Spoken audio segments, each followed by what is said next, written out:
Next up, we wanted to get, we want to have an update on our summer camp programs, and there's Ray, he's hiding back there. We'll start off with letting Ray give you a little bit of an update. Our summer camps will be coming up very soon, and we have actually Ray, Wes, and Mike all listed here, because not only do we have the summer camps that are done by the recreation department, but you also have camps that are put on by both our police and fire. So we wanted to hear an overview of all the programs that are coming up for our youth as they start to get out of school here soon. Thank you, Ms. Getchell. We are about to host our 24th year of our summer camp program that started out with a very creative name of Midway Morning Madness. And from a part-time staff member who worked Midway Morning Madness 24 years ago, I can tell you that's exactly what it was. I absolutely hated summertime.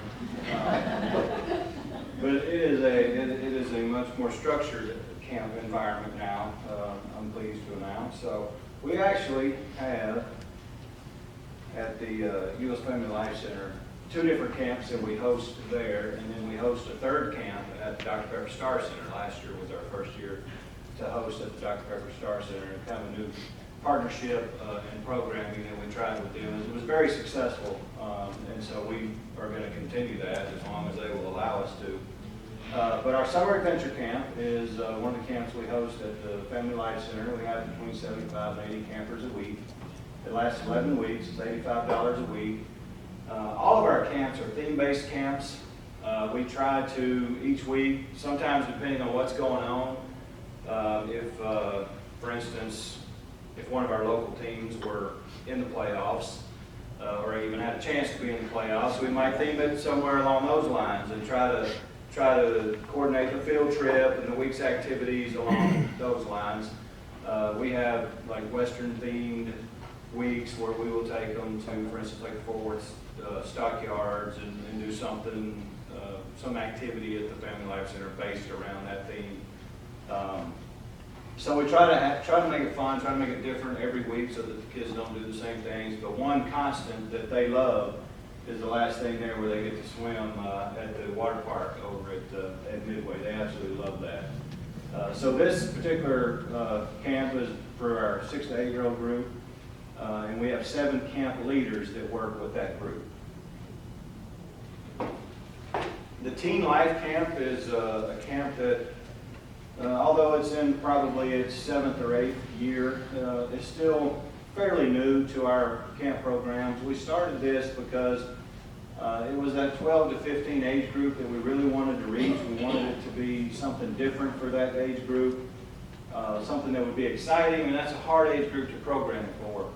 But what we found is, again, through our kind of theme-based and particularly through community service projects, we have a real unique way to reach this group, get them involved in some things in the community that gives them a lot of pride to be a part of it, a sense of accomplishment.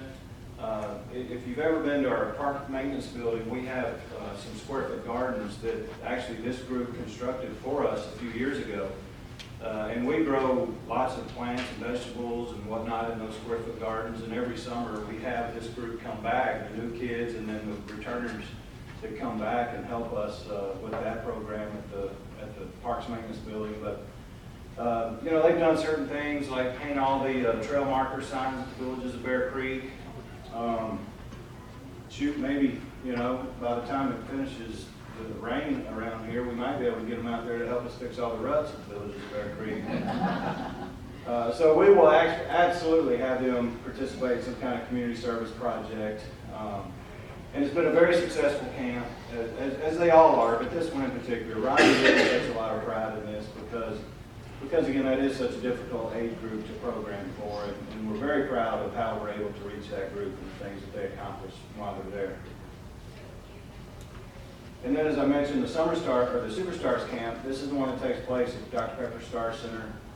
This will be our 2nd year. We use one of the rooms upstairs. One of the party rooms upstairs is where they meet, and we program from there.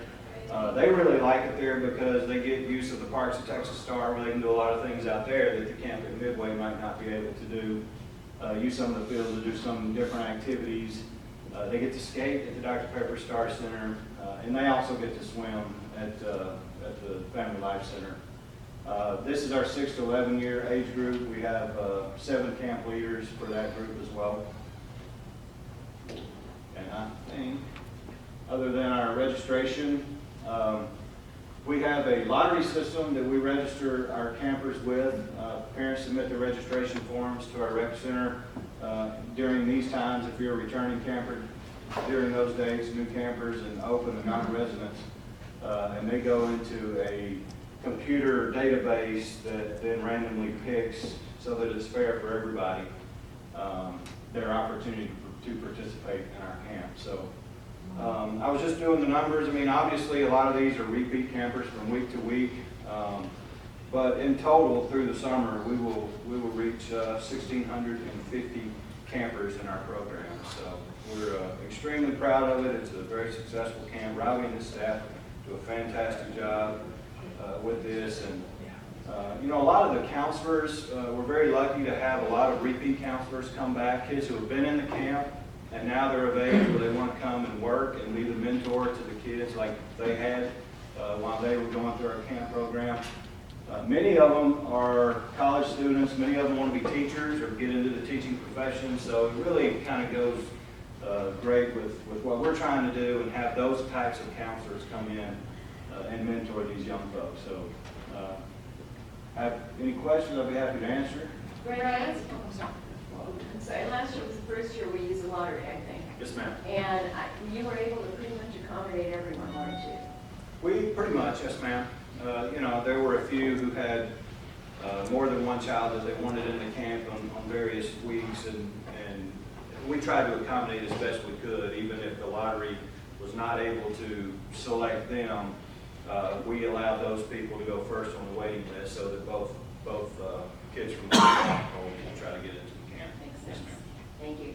So a returning camper, if the camp is not full, everybody would be in as a returning camper, and then the spaces that were open would be a lottery system for the new campers, or is everybody placed in the lottery? Well, everybody's in the lottery, even the returners. But to say that everybody would get in the camp, the biggest challenge of the lottery is that if you have several kids that you want in the camp, you have to register each week, every kid each week. So depending on age groups, if, for instance, you know, if you're 8-year-old and you're 14-year-old, there may be space in the 14, but not in the 8 that they would get into. So, and that's what I was talking about. If that happens, we try as best we can to accommodate, but it is entirely based on space, and it's difficult to try to get multiple kids from the same household in the same weeks. But I mean, last year we were very successful, and I don't think there were many cases at all where we weren't able to accomplish that. Thank you. And the alternative to that obviously was folks lining up and waiting most of the night or whatever to try to get space in there. So I don't know that there's a perfect system, but this seems to be working fairly well. As Ray said, there may be those situations where someone has multiple children, that there could be a situation where they weren't able to get them all enrolled. But so, and this is one of those situations that Ray mentioned there, that they take them on field trips. This is also the time of year that you're very likely to see some very unusual charges out of the recreation department. Keep in mind, those folks are paying a fee of $85 or $75 a week just taking that camp, and then the summer camp leaders will take them on various field trips. So there may be expenses to The zoo or whatever it might be that look really odd to say, well, why is the city taking these kiddos to the Fort Worth Zoo? Well, their parents obviously have paid a fee for them to join the camp, and that's part of their activity. Thank you, Ray. Thanks, Ray. And then Wes, would you like to go next? Yes, ma'am.